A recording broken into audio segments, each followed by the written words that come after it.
દાહોદ જિલ્લાના ઝાલોદ પોલીસની હદમાં આવેલ ધાવડિયા ચેકપોસ્ટ પર બટાકાની આડમાં લઈ જવાતો વિદેશી દારૂનો જથ્થો ઝડપી પાડતી ઝાલોદ પોલીસ। દાહોદ જિલ્લાના ઝાલોદ પોલીસ સ્ટેશનની હદમાં આવેલ ધાવડિયા ચેકપોસ્ટ પરથી એક અશોક લેલેન્ડ ટ્રક પસાર થાય તેવી માહિતી ખાનગી રાહે મળતા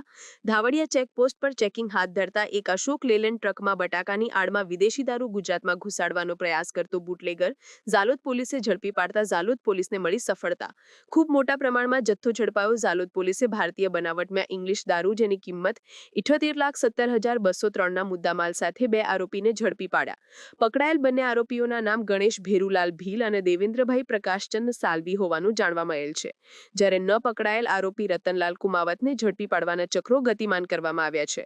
ટ્રક ચાલક આરોપીઓએ પ્રોહી પ્રતિબંધક એરિયામાં વગર પાસ પરમિટે બિન અધિકૃત રીતે ચોરી છુપીથી ગુજરાત રાજ્યમાં પ્રોહી મુદ્દામાલ ઘુસાડવા સારું કાવતરું રચી પોતાના કબજાની ટ્રકમાં બગડી ગયેલ બટાકા ભરેલ થેલાઓ નીચે ભારતીય બનાવટની ઇંગ્લિશ દારૂની કુલ પેટીઓ નંગ 803, કુલ બોટલો નંગ 23,748, જેની કિંમત ₹78,70,203ના પ્રોહી મુદ્દામાલની હેરાફેરી કરતા ફાસ્ટેગ તથા બિલ્ટી તથા બગડી ગયેલ બટાકાના થેલા તથા બે મોબાઈલ ફોન જેની કિંમત ₹10,000 તથા દારૂની હેરાફેરીમાં ઉપયોગમાં લીધેલ ટ્રકની કિંમત ₹25 લાખ મળી કુલ કિંમત ₹1,03,803ના કુલ મુદ્દામાલ સાથે બે આરોપી ઝડપી પાડતી ઝાલોદ પોલીસ।